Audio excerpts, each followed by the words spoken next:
राहुल तिवारी और मैं आपको सुनाने वाला हूँ फणीश्वर नाथ रेणु की एक कहानी जिसका नाम है पहलवान की ढोलक। जाड़े का दिन, अमावस की रात, ठंडी और काली। मलेरिया और हैजे से पीड़ित गांव भरयात शिशु की तरह थर थर कांप रहा था।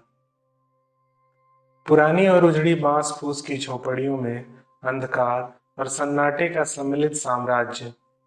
अंधेरा और निस्तब्धता। अंधेरी रात चुपचाप आंसू बहा रही थी। निस्तब्धता करुण सिसकियों और आहों को बलपूर्वक अपने हृदय में ही दबाने की चेष्टा कर रही थी। आकाश में तारे चमक रहे थे। पृथ्वी पर कहीं प्रकाश का नाम नहीं। आकाश से टूटकर यदि कोई भावुक तारा पृथ्वी पर जाना भी चाहता तो उसकी ज्योत और शक्ति रास्ते में ही शेष हो जाती थी। अन्य तारे उसकी भावुकता अथवा असफलता पर खिलखिलाकर हंस पड़ते थे। सियारों का क्रंदन और पेचक की डरावनी आवाज कभी कभी निस्तब्धता को अवश्य भंग कर देती थी। गांव की झोपड़ियों से कराहने और कै करने की आवाज हरे राम, हे भगवान की टेर अवश्य सुनाई देती थी। बच्चे भी कभी कभी निर्बल कंठों से माँ माँ पुकार कर रो पड़ते थे, पर इससे रात्रि की निस्तब्धता में विशेष बाधा नहीं पड़ती थी। कुत्तों में परिस्थिति को ताड़ने की एक विशेष बुद्धि होती है। वे दिन भर राख के घूरों पर गठरी की तरह सिकुड़कर मन मारकर पड़े रहते थे। संध्या या गंभीर रात्रि को सब मिलकर रोते थे। रात्रि अपनी भीषणताओं के साथ चलती रहती और उसकी सारी भीषणता को ताल ठोक कर ललकारती रहती थी। सिर्फ पहलवान की ढोलक संध्या से लेकर प्रातः काल तक एक ही गति से बजती रहती। चट धा गिड़ धा, चट धा गिड़ धा, यानी आजा भिड़ जा, आजा भिड़ जा। बीच में चटाक चट धा, चटाक चट धा, यानी उठाकर पटक दे, उठाकर पटक दे। यह आवाज मृत गांव में संजीवनी शक्ति भरती रहती थी। लुट्टन सिंह पहलवान, यूं तो वह कहा करता था, लुट्टन सिंह पहलवान को होल इंडिया भर के लोग जानते हैं, किंतु उसके होल इंडिया की सीमा शायद एक जिले की सीमा के बराबर ही हो, जिसे भर के लोग उसके नाम से अवश्य परिचित थे। लुट्टन के माता पिता उसे 9 वर्ष की उम्र में ही अनाथ बनाकर चल बसे थे। सौभाग्यवश शादी हो चुकी थी, वरना वह भी माँ बाप का अनुसरण करता। विधवा सास ने पाल पोस कर बड़ा किया। बचपन में वह गाय चराता, धारोष्ण दूध पीता और कसरत किया करता था। गांव के लोग उसकी सास को तरह तरह की तकलीफ दिया करते थे। लुट्टन के सिर पर कसरत की धुन लोगों से बदला लेने के लिए ही सवार हुई थी। नियमित कसरत ने किशोरावस्था में ही उसके सीने और बाहों को सुडौल तथा मांसल बना दिया था। जवानी में कदम रखते ही वह गांव में सबसे अच्छा पहलवान समझा जाने लगा। लोग उससे डरने लगे और वह दोनों हाथों को दोनों ओर 45 डिग्री की दूरी पर फैलाकर पहलवानों की भांति चलने लगा। वह कुश्ती भी लड़ता था। एक बार वह दंगल देखने श्यामनगर मेला गया। पहलवानों की कुश्ती और दांव पेच देखकर उससे नहीं रहा गया। जवानी की मस्ती और ढोल की ललकारती हुई आवाज ने उसकी नसों में बिजली उत्पन्न कर दी। उसने बिना कुछ सोचे समझे दंगल में शेर के बच्चे को चुनौती दे दी।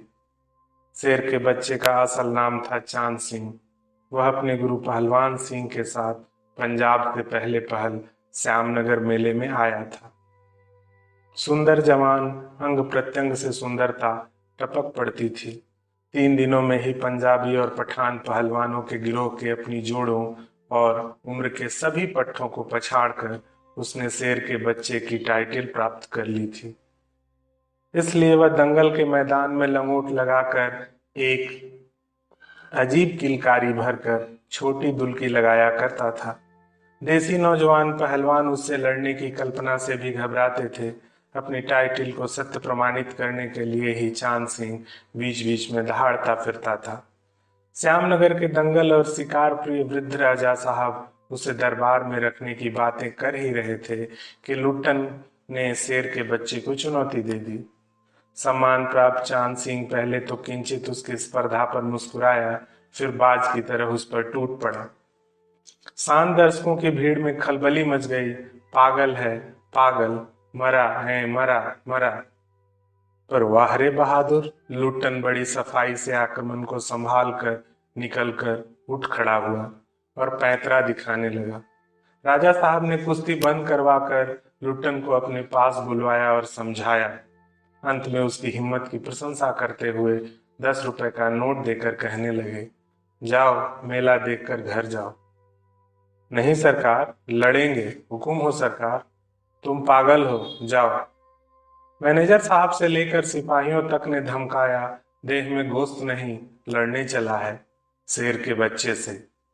सरकार, इतना समझा रहे हैं, दुहाई सरकार, पत्थर पर माथा पटक कर मर जाऊंगा, मिले हुकुम। वह हाथ जोड़कर गिड़गिड़ाता रहा था। भीड़ अधीर हो रही थी, बाजे बंद हो गए थे। पंजाबी पहलवानों की जमायत क्रोध से पागल होकर लुट्टन पर गालियों की बौछार कर रही थी। दर्शकों की मंडली उत्तेजित हो रही थी। कोई कोई लुट्टन के पक्ष से चिल्ला उठता था, उसे लड़ने दिया जाए। अकेला चांद सिंह मैदान में खड़ा व्यर्थ मुस्कुराने की चेष्टा कर रहा था। पहली पकड़ में ही अपने प्रतिद्वंदी की शक्ति का अंदाजा उसे मिल गया था। विवश होकर राजा साहब ने आज्ञा दे दी, लड़ने दो। बाजे बजने लगे, दर्शकों में फिर उत्तेजना फैली। कोलाहल बढ़ गया। मेले के दुकानदार दुकान बंद करके दौड़े। चांद सिंह की जोड़ी चांद की कुश्ती हो रही है। चक धा गिड़ धा, चक धा गिड़ धा। भरी आवाज में एक ढोल जो अब तक चुप था बोलने लगा, ढक टीना ढक टीना ढक टीना, अर्थात वाह पट्टे, वाह पट्टे। लुट्टन को चांद ने कस कर दबा लिया था। अरे गया गया। दर्शकों ने तालियां बजाई, हलवा हो जाएगा हलवा। हंसी खेल नहीं है, शेर का बच्चा है बच्चों। चट गिड़धा, चट गिड़धा, चट गिड़धा। मत डरना, मत डरना, मत डरना।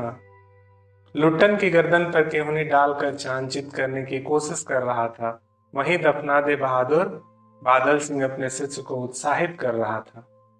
लुट्टन की आंखें बाहर निकल रही थी, उसकी छाती फटने फटने को हो रही थी। राजमत बहुमत चांद के पक्ष में था। सभी चांद को शाबाशी दे रहे थे। लुट्टन के पक्ष में सिर्फ ढोल की आवाज थी, जिसकी ताल पर वह अपनी शक्ति और दांव पेच की परीक्षा ले रहा था, अपनी हिम्मत को बढ़ा रहा था। अचानक ढोल की एक पतली आवाज सुनाई पड़ी, धाक तीना, तिरकट तीना, धाक तीना, तिरकट तीना। लुट्टन को स्पष्ट सुनाई पड़ा, ढोल कह रहा था, दांव काटो, बाहर हो जा, दांव काटो, बाहर हो जा। लोगों के आश्चर्य की सीमा नहीं रही। लुट्टन दांव काट कर बाहर निकला और तुरंत लपक कर उसने चांद की गर्दन पकड़ ली। वाह रे मेरे शेर, मिट्टी के शेर, अच्छा बाहर निकल आया, इसलिए तो जनमत बदल रहा था। मोटी और भौड़ी आवाज वाला ढोल बज उठा, चटाक चढ़ा, चटाक चढ़ा, उठा पटक दे, उठा पटक दे। लुट्टन ने चालाकी से दांव और जोर लगाकर चांद को जमीन पर दे मारा। धीना धीना, धिक धीना, अर्थात चित करो, चित करो। लुट्टन ने अंतिम जोर लगाया। चांद सिंह चारों खाने चित हो रहा। धा गिड़गिड़, धा गिड़गिड़, धा गिड़गिड़। वाह बहादुर, वाह बहादुर, वाह बहादुर। जनता यह स्थिर नहीं कर सकी कि किसकी जय ध्वनि की जाए।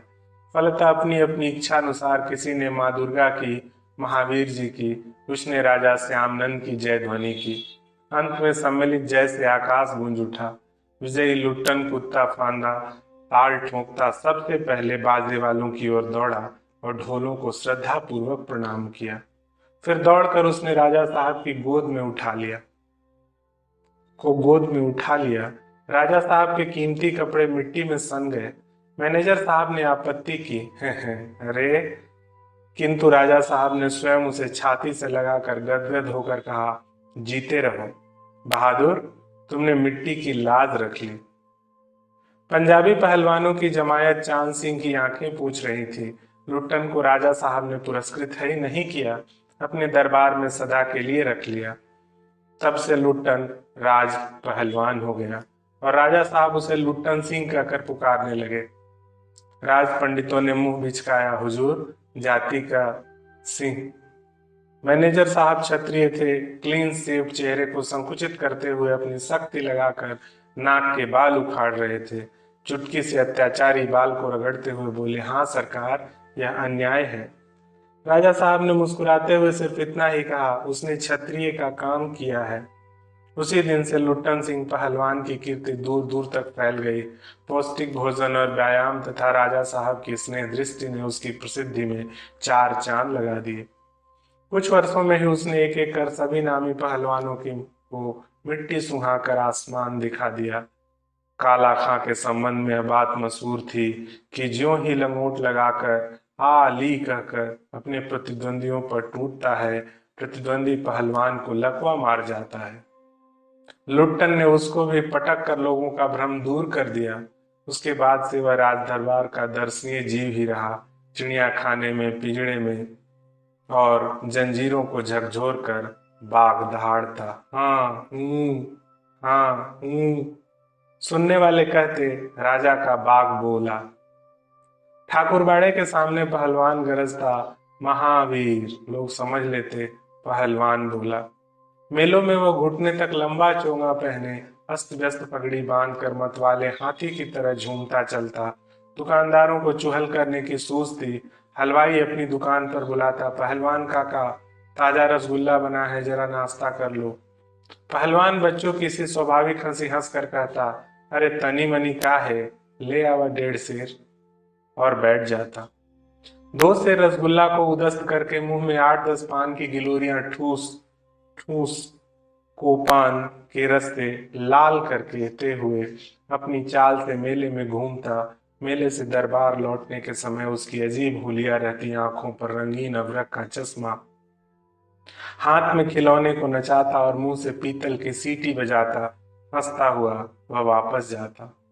बल और शरीर की बुद्धि के साथ बुद्धि का परिणाम घटकर बच्चों की बुद्धि के बराबर ही रह गया था उसमें। दंगल के ढोल की आवाज सुनते ही वह अपने भारी भरकम शरीर का प्रदर्शन करना शुरू कर देता था। उसकी जोड़ी तो मिलती ही नहीं थी। यदि कोई उससे लड़ना भी चाहता तो राजा साहब लुट्टन को आज्ञा ही नहीं देते। इसलिए वह निराश होकर लंगोट लगाकर देह में मिट्टी मल कर और उछाल कर अपने को सांड या भैंसा साबित करता रहता था। बूढ़े राजा साहब देख देख कर मुस्कुराते रहते। यूं ही 15 वर्ष बीत गए। पहलवान अजय रहा। वह दंगल में अपने दोनों पुत्रों को लेकर उतरता था। पहलवान की सास पहले ही मर चुकी थी। पहलवान की स्त्री भी 2 पहलवानों को पैदा करके स्वर्ग सिधार गई थी। दोनों लड़के पिता की तरह ही गठीले और तगड़े थे।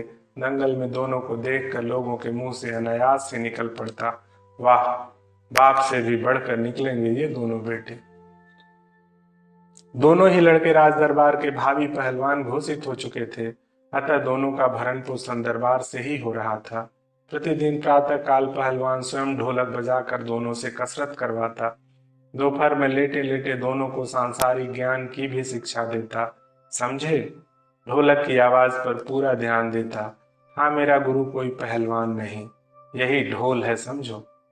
ढोल की आवाज के प्रताप से ही मैं पहलवान हुआ।